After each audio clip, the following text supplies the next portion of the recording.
दोस्तों नमस्कार। मीन राशि वाले मेरे मित्रों, आपने कोई व्यापार शुरू किया और उसमें सिर्फ नुकसान ही होता चला जा रहा है। जहां आपको फायदा होने जा रहा था वहां से भी अचानक नुकसान होना शुरू हो जाता है। ऐसा लग रहा है कि जैसे कोई आपके पीछे लगा है, सोच समझकर आपको परेशान कर रहा है। या आपकी नौकरी में भी आपको बड़े ही कष्ट प्राप्त हो रहे हैं। जहां आपकी नौकरी पहले सुख से चल रही थी, वहीं अब आपको बेहद परेशानियां हो रही हैं। आपके घर में बीमारियों का वास हो गया है, कलह क्लेश का माहौल रहने लगा है। पारिवारिक माहौल पूरी तरह से बर्बाद हो चुका है। लोगों में आपस में किसी भी प्रकार का प्रेम नहीं बचा है। लोग एक दूसरे से चिढ़ते हैं, नफरत करते हैं, बात भी नहीं करते हैं। परिवार जैसा नहीं बचा है। मित्रों, ये सारी घटनाएं हैं, ये क्यों होती हैं हमारे साथ में, इसके बारे में आज हम चर्चा करने जा रहे हैं। वीडियो का टॉपिक बहुत ही खास है। हर व्यक्ति के लिए यह खास है क्योंकि हर व्यक्ति किसी न किसी प्रकार की बाधा से पीड़ित अवश्य है और अत्यधिक बाधाओं से पीड़ित इंसान हमसे संपर्क करने की कोशिश भी करते हैं। उन्हें बाधाओं से मुक्ति भी दिलाई जाती है। तो फिलहाल हम चर्चा कर रहे हैं। तो मित्रों, सबसे पहले आपको बता देते हैं कि भूत होते क्या हैं। ये जानना हमारे लिए बेहद जरूरी है, तभी हम इनसे मुक्ति प्राप्त कर सकते हैं या इनके चंगुल में आने से बच सकते हैं। तो मित्रों, वीडियो को ध्यान से देखते रहें और समझने का प्रयास करें कि हम आपको क्या समझाना चाह रहे हैं। तो मित्रों, जो आत्मा होती है वही भूत होती है। हर इंसान मरने के बाद भूत बनता है।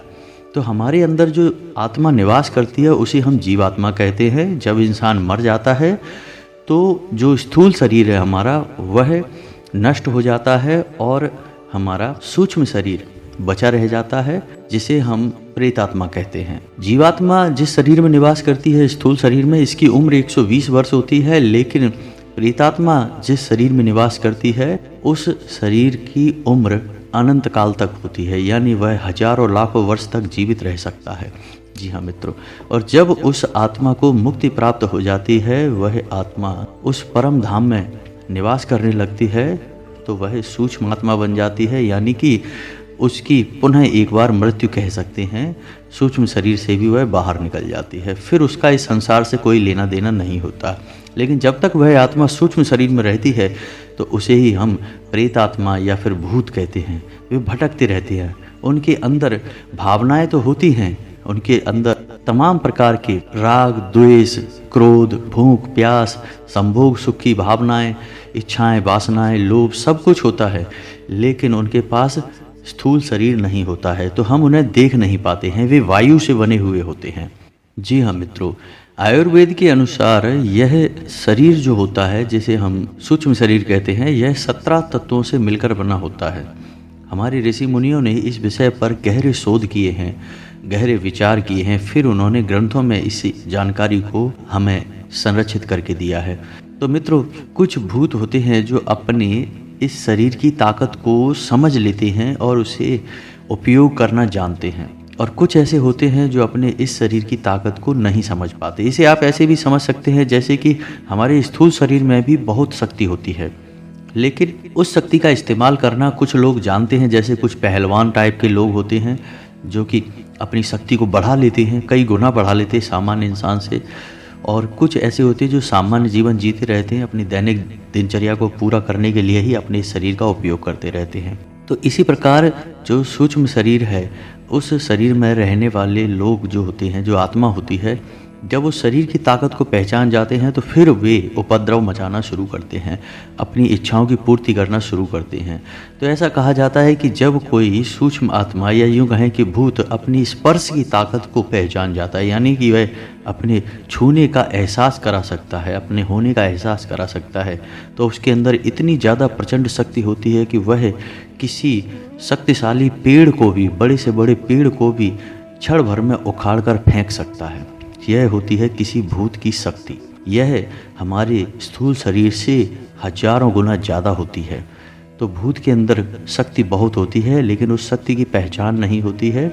जब वह पहचान कर लेता है तो वह फिर अपनी शक्ति के माध्यम से अपनी इच्छाओं की पूर्ति करना शुरू कर देता है।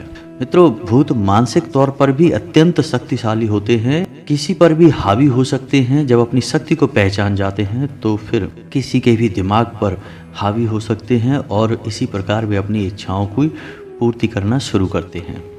मित्रों, कुछ भूत या कुछ जीवात्माएं जो सूक्ष्म शरीर में रहती हैं, वे अच्छी भी होती हैं, जो मरने के बाद अच्छे अच्छे कर्म करती हैं, लोगों की इच्छा पूर्ति में मदद करती हैं, जिन्हें हम पीर फकीर बाबा कहते हैं, सिद्ध बाबा कहते हैं। इनके छोटे छोटे स्थान भी बनाए जाते हैं, इनकी पूजा आराधना भी की जाती है, लोग इनकी पूजा करते हैं, मनोकामनाएं भी पूर्ति होती हैं, लोगों को लाभ प्राप्त होता है। ऐसी आत्माएं बड़ी सहायक होती हैं और अपनी मुक्ति के मार्ग को भी प्रशस्त करती हैं लोगों की मदद करने के माध्यम से। लेकिन कुछ दुष्ट आत्माएं होती हैं जो लोगों के माध्यम से अपनी इच्छाओं की पूर्ति करना चाहती हैं, तो हमें उन्हीं आत्माओं से बचना है। तो मित्रों, सबसे पहले हम जानते हैं कि ऐसी आत्माएं हमारे ऊपर हावी कब होती हैं, किस जगह पर होती हैं, क्या स्थितियाँ होती हैं जब ऐसी आत्माएं हमारे शरीर पर हावी हो जाती हैं और हमारा विनाश शुरू हो जाता है। तो मित्रों, हम आपको बताते हैं कि कुछ लोग कहते हैं कि भूत से राशि मिल जाए तो भूत हमारे ऊपर हावी हो जाता है। नहीं, ये बात बिल्कुल गलत है। भूत की कोई राशि नहीं हो सकती। राशि उसकी होती है जिसका जन्म होता है। भूत का कोई जन्म नहीं होता है। सूक्ष्म शरीर का कोई जन्म नहीं होता है। वह हमेशा से हमारे साथ विद्यमान है, तो उसकी राशि भी नहीं हो सकती है। तो जब हमारा शरीर, स्थूल शरीर जिसमें जो हमें अभी दिखाई दे रहा है, यह नष्ट हो जाता है तो हमारी राशि की भी सीमाएं समाप्त हो जाती हैं। तो भूत की कोई राशि नहीं होती है। तो फिर भूत हमारे ऊपर हावी ही क्यों होते हैं? तो भूत हावी होते हैं कुछ विशेष परिस्थितियों में। तो मित्रों, सबसे पहले जानते हैं कि किन स्थानों पर भूतों का वास होता है। तो किसी नदी में, किसी पुल पर, किसी एकांत खंडहर में, किसी एकांत स्थान में जहाँ कोई नहीं जाता आता है, ऐसे स्थानों पर भूतों का वास होता है। ऐसे स्थानों पर हमें जाने से बचना चाहिए, और यदि हम जाते भी हैं तो फिर हमें ईश्वर का ध्यान करते रहना चाहिए, माँ भद्रकाली का ध्यान करते रहना चाहिए। किसी सुनसान स्थान पर, किसी पेड़ के नीचे टॉयलेट नहीं करनी चाहिए, वहाँ पर भी अक्सर भूतों का वास होता है। कभी कभी आप जा रहे हैं रास्ते पे और चौराहे पर या तिराहे पर आपने देखा कि किसी विशेष प्रकार का नारियल रखा है, कोई नींबू रखा है, उससे आपको दूरी बनानी है, उसे लांघना नहीं है किसी भी कीमत पर।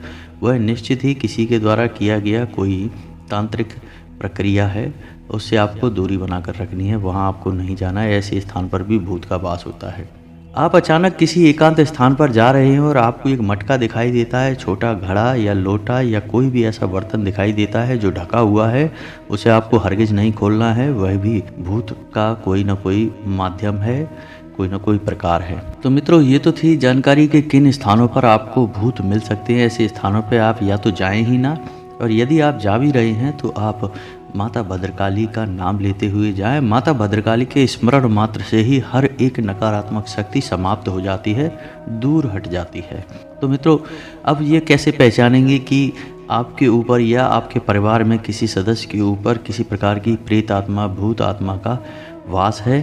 तो इसके लिए समझते हैं कि एक ऐसा इंसान जिसका स्वभाव जैसा भी था, आप उसे अच्छी तरह से जानते थे, अचानक से परिवर्तित हो जाता है, बदल जाता है, यानी चौंकाने वाली स्थिति होती है। जैसे कि किसी को कुछ मीठा बिल्कुल भी पसंद नहीं था, मीठा नहीं खाता था, लेकिन अचानक ऐसा हुआ कि अब उसे मीठा बहुत पसंद है। तीखा नहीं खाता था, अचानक ऐसा हुआ कि अब उसे तीखा बहुत पसंद है। अचानक ही वह अनाप शनाप अनर्गल बातें बहुत करता है। अचानक ही उसकी आंखें लाल हो जाती हैं।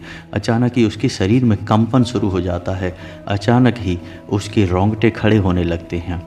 मित्रों, ये सब प्रकार हैं, ये सब लक्षण हैं कि उसके शरीर पर किसी न किसी प्रकार की बुरी आत्मा का साया आ चुका है। और भी कई लक्षण हैं और भी कई तरीके हैं जिससे हम ये जान सकते हैं। जैसे कि ऐसा इंसान एकांत प्रिय हो जाता है, वह हमेशा एकांत में रहना चाहता है। तेज रोशनी से, तेज शोर से उसे दूर रहना पसंद है, वह तेज रोशनी में नहीं रह सकता है। अपने प्रिय से, यानी अपने परिवारजनों से, अपने मित्रों से, अपने प्रेम से नफरत करने लगता है, उनसे चिढ़ने लगता है, यहाँ तक कि उनकी जान लेने की कोशिश भी कर सकता है। कुछ स्थितियों में तो यहाँ तक भी देखा गया है कि अपने स्वयं के शरीर से भी वह नफरत करने लगता है और उसे हानि पहुँचाने लगता है। जी हाँ, तो ये सारे जो प्रकार हैं, इनसे आप पहचान सकते हैं कि किसी के ऊपर किसी प्रकार का साया है कि नहीं है। शुरुआत धीमे धीमे होती है, लेकिन स्थिति आगे चल के बढ़ती चली जाती है, बिगड़ती चली जाती है। जो भी प्रेत आत्मा, भूत आत्मा उसके ऊपर वास कर रही है, वह अपनी इच्छाओं की पूर्ति के लिए फिर उस पर हावी होती चली जाती है। मित्रों, तो आपको पहचानना है और उसके लिए प्रक्रियाएं शुरू कर देनी हैं। मित्रों, कभी कभी भूत किसी इंसान के माध्यम से हमारे घर में प्रवेश कर जाता है और फिर वह हमारे घर में ही वास करने लगता है। तो ऐसी स्थिति में क्या होता है कि हमारे घर का माहौल बदलने लगता है। फिर हमारे घर के सभी लोग एक दूसरे से चिढ़ने लगते हैं। घर में सुख समृद्धि समाप्त हो जाती है, शांति भंग हो जाती है, कलह क्लेश का माहौल अक्सर बना रहता है। परिवार के लोग एक दूसरे से बात करना पसंद नहीं करते हैं। जहां पहले एक साथ बैठकर घंटों बातें हुआ करती थी, वहां अब 1 मिनट के लिए भी किसी प्रकार की आपस में लोग बात नहीं करते हैं। काम की बात करना भी अब मुश्किल हो जाता है। सुख समृद्धि समाप्त हो जाती है, धन के आगमन के रास्ते बंद होने लगते हैं।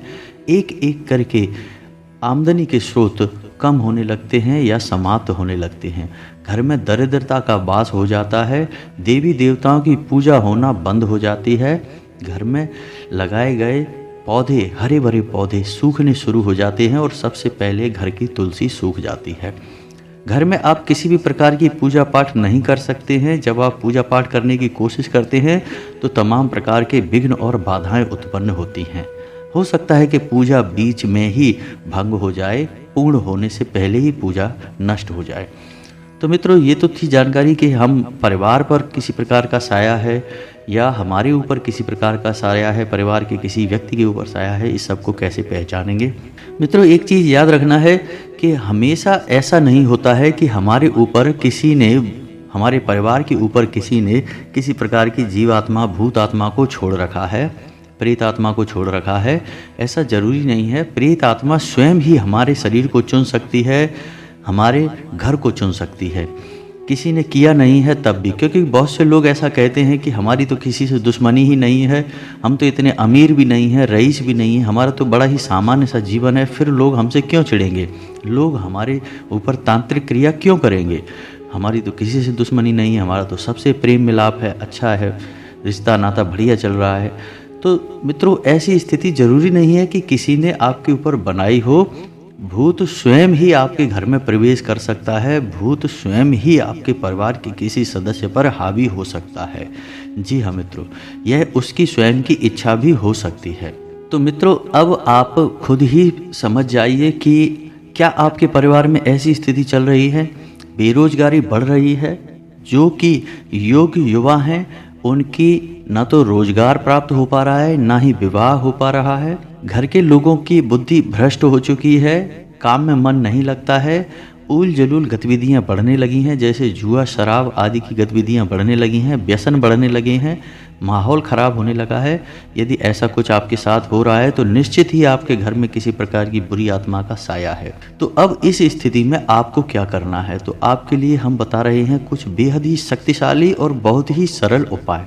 जी हाँ मित्रों, कुछ लोग कहते हैं कि अगर आपको लगे कि किसी के ऊपर भूत का साया है तो उसे रुद्राक्ष पहना दीजिए। कोई फर्क नहीं पड़ेगा मित्रों, आप उसे रुद्राक्ष पहना देंगे, क्योंकि रुद्राक्ष स्वयं भगवान भोलेनाथ का प्रतीक है और भगवान भोलेनाथ की शरण में सभी रहते हैं, चाहे भूत हो, पिशाच हो, चुड़ैल हो, डायन हो, इंसान हो, जीव हो, सभी रहते हैं। तो भगवान भोलेनाथ को इससे कोई परेशानी नहीं होगी कि आपके घर में भूत रहता है कि नहीं रहता है। तो अब आपको भूत से मुक्ति कैसे प्राप्त होगी। जी हाँ मित्रों, आपको पता चल गया कि आपके परिवार में, आपके घर में भूत है, कोई प्रेत आत्मा है। अब उससे मुक्ति आपको कैसे प्राप्त होगी। तो इस संसार में केवल 2 ही ऐसी प्रचंड शक्तियां हैं जो आपको किसी भी दुरात्मा से मुक्ति दिला सकती हैं। पहली शक्ति है माता भद्रकाली की या स्वयं काली माता। माता काली और भद्रकाली में कोई अंतर नहीं है मित्रों, याद रखना है। माता का जो विनाशकारी प्रचंड स्वरूप है उसे काली कहा जाता है, और माता का जो सौम्य और सरल स्वरूप है, जो जीवनदायी है, उसे भद्रकाली कहा जाता है। हैं दोनों ही माता। और दूसरी शक्ति है हनुमान जी। तो मित्रों, इस वीडियो में हम माता भद्रकाली की ही बात करेंगे। तो आपको करना यह है कि अपने पूजा घर में एक नारियल को स्थापित करना है और उसे लाल कोरे कपड़े में लपेटना है और 7 बार उसके आसपास कलावे को लपेटना है और उसे अन्न के ऊपर स्थापित करना है, यानी कि आप थोड़ा सा गेहूं रखें और उसके ऊपर उस नारियल को स्थापित कर दें और उस नारियल को स्वयं माता भद्रकाली के स्वरूप में स्थापित करें।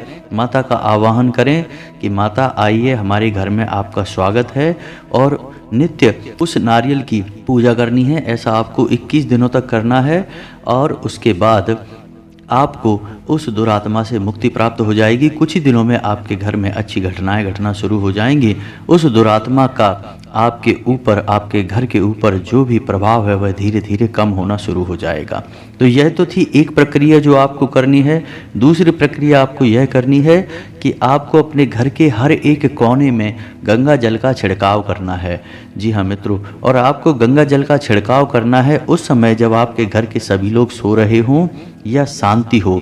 यह कार्य सर्वोत्तम रहेगा कि आप ब्रह्म मुहूर्त में करें। सुबह 4 बजे जागकर आप इस क्रिया को करें, और जब आप गंगा जल का छिड़काव करें तो उस वक्त भी माता भद्रकाली का नाम स्मरण करते चलें और माता से प्रार्थना करें कि माता हमसे जो भी भूल चूक हुई है उसके लिए हमें क्षमा करें, हमारी गलतियों को माफ़ करें और हमें इस दुरात्मा से मुक्ति प्रदान करें। तो आपको इस प्रक्रिया को भी 1, 2 या 3 बार दोहराना है, और इसी के साथ साथ आपको अपने घर के दरवाजे पर गाय के गोबर से लीपन करना है। गाय के गोबर से थोड़ा सा लीपन करके उस पर चौक बनाना है और उस पर एक दीपक जलाना है। इतना करने मात्र से मित्रों आपको आपके परिवार की जो दुरात्मा है या आपके घर के परिवार के किसी सदस्य पर किसी प्रकार की बुरी आत्मा का साया है, उससे आपको मुक्ति प्राप्त हो जाएगी। आपको 21 दिनों तक माता का पूजन करना है, और उसके बाद जब आपकी मनोकामना पूर्ण हो जाए, आपको दुरात्मा से मुक्ति प्राप्त हो जाए, आपके परिवार में सुख शांति का वास हो जाए, तो फिर आपको उस नारियल को आपके नज़दीक जो भी माता काली का या भद्रकाली का या अम्बे माँ का मंदिर है, वहाँ उस नारियल को आपको समर्पित कर देना है। और इसके बाद आपका सारा जो किया कराया है या आपके ऊपर जो किसी प्रकार का साया है, सबसे आपको मुक्ति प्राप्त हो जाएगी। फिर हम आपसे यह कहेंगे कि आपको अपने घर में माता भद्रकाली की एक मूर्ति भी स्थापित कर लेनी चाहिए। फोटो या मूर्ति रूप में आप माता को पूजना भी शुरू करें। आपको जीवन में आगे कभी भी किसी प्रकार की बाधा का सामना नहीं करना पड़ेगा। तो मित्रों, यह तो थी जानकारी कि आपको कैसे जीवन में सुख और शांति प्राप्त हो सकती है। इसका एकमात्र माध्यम सिर्फ माता है, माता भद्रकाली हैं। जी हाँ मित्रों, उम्मीद है वीडियो में दी गई जानकारी आपको पसंद आई होगी। यदि जानकारी पसंद आई है तो पूरे भक्ति भाव के साथ माता को याद करते हुए कमेंट में जय माँ भद्रकाली अवश्य लिखें, और वीडियो को एक प्यारा सा लाइक भी कर दें। हमारा मनोबल बढ़ता है, बहुत मेहनत लगती है इस प्रकार के वीडियोज़ बनाने के लिए, जानकारी को इकट्ठा करने के लिए। उम्मीद है आपको जानकारी पसंद आई होगी। मिलते हैं अगले ज्ञानवर्धक वीडियो में, तब तक के लिए धन्यवाद।